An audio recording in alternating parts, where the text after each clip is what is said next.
My naam is Liam Kaars. Ek is in Laerskool Hartenbos en in graad 6. Wie nie waag nie, wen nie. Om te waag is nie so eenvoudig nie. Voorsitter, dames en here, vandag wil ek julle oortuig dat dit belangrik is om te waag. Deur te waag het ons 'n kans om te wen. Daar is egter faktore wat ons kans om te wen beïnvloed. Wie het al die legende gehoor van 'n persoon wat 'n opstel moes skryf oor hulle grootste waagstuk? Die persoon het 'n leë opstel ingehandig en as prys vol punte vir daardie opstel ontvang. Ek dink so iets dat 'n mens se hart nogal bok spring. Wat beteken dit om 'n kans te waag? Die Woordeboek gee ons die definisie as 'n kans vat of iets onderneem wat riskant is of waar die uitkoms onseker is. So wie nie waag nie, wen nie. Wie nie waag nie, misluk ook nie. Hoe kan ons kanse om te wen verbeter? Die antwoord lê in ondervinding. Hoe meer tyd en energie ek aan die navorsing van my saak afstaan, hoe beter raak my kanse om te wen. Hoe meer ek dan daardie saak visualiseer of inoefen, hoe beter raak my kanse. Ek haal vir julle 'n stelling aan van 'n bekende beroepsgolfspeler, Gary Player. Hy sê, hoe meer ek oefen, hoe gelukkiger raak ek. Hy het ook daarby gesê, dat hoe moeiliker hy oefen, hoe gelukkiger raak hy. Die gewone hou raak dan vir hom maklik. Kan ons hierdie in die werklike lewe weg van golf af ook toepas? Punt nommer 1.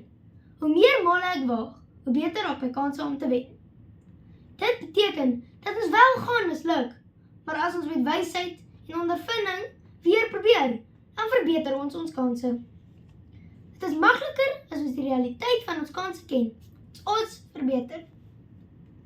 As jy 'n 2 uit 5 kans het om te wen, sal jy makliker opstaan en weer probeer, as wat jy 'n 2 uit 100 kans het.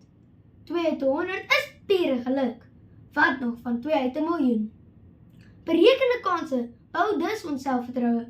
Eers kruip, dan loop en dan hardloop. Thomas Edison se bekende stelling gee ons 'n leierraad oor sy gesindheid oor sy kanse. Terwyl hy aan sy gloeilamp patent gewerk het, het hy gesê dat hy nie misluk het nie. Hy het net 10.000 maniere uitgevind hoe om nie 'n gloeilamp te maak nie. 'n Genie is 1% inspirasie en 99% perspirasie of probeer. Hoe meer male jy dus waag of probeer, beter raak jou kanse om te wen. Punt nommer 2. Vorige ondervinding verbeter ons kanse om te waag. 'n Dobbelsteen het 6 kante met 6 nommers. Jy het dus 1 uit 6 kanse om 'n sekere nommer te gooi.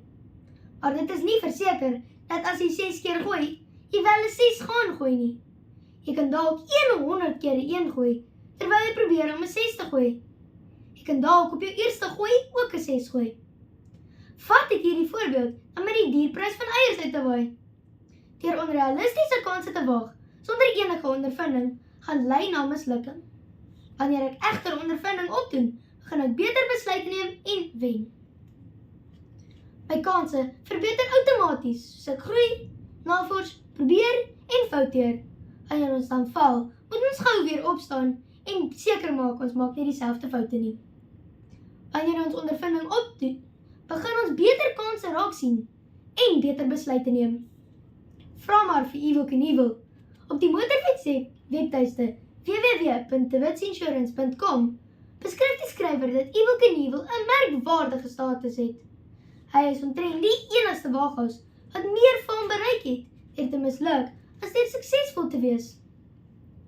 Kon hy nie maar net elke keer 'n kar of 'n bus uit die lyn gehaal het, sodat hy eerder die sprong geland het nie? Of was sy mislukkings die vermaak en sy sukses? Hierdie is 'n goeie voorbeeld waar sy goeie ondervinding hom moes gehelp het. Maar daar is egter 'n ander faktor hier betrokke. Hardkoppigheid, of soos ou Frank Opperman gesê het, mense wat dink hulle is so smart, is nie altyd so smart nie. Punt nommer 3. Vorige probeerslae verbeter ons kanse wanneer ons waag. As ons dan bietjie geloof kan bygooi, begin ons kanse al hoe beter lyk. Ons hoef nie verder te soek as Dawid en Goliat ons punte staaf nie. Ons almal ken die storie. Goliat staan en skree op die bang Israeliete terwyl Dawid vir sy broers kos vat. Dawid luister na die geskree en dink dat hierdie reus sy woorde moet begin tel. Sy vorige ervaring en ondervinding het dit vir hom geleer. Dawid wil gaan veg teen almal se beter wete. Hy sal sy lewe waag. In Samuel 1 sê hy vir ons, hy het my gered uit die kloue van die leeu en uit die kloue van die beer. Hy sal my red uit mag van hierdie Filistyn. En die res is geskiedenis. Dawid het gewaag en God het hom laat wen. Dames en here, ek sluit af. Deur na my 3 argumente te luister, kan mens aflei dat daar faktore betrokke is by kanse waag. Dit kan jou kanse verbeter, beïnvloed en ook versleg. Gary Player het aanhou oefen. Thomas Edison moes 10.000 keer probeer om 'n gloeilamp te maak. Evel Knievel se ondervinding moes hom gehelp het. Dawid is my ikoon van waag, want hy moes in geloof in God en teen almal se beter wete waag. So, wie nie waag nie, wen verseker nie. Nee, kom ek verbeter my stelling. Wie nie waag nie, het glad nie eers 'n kans om te wen nie.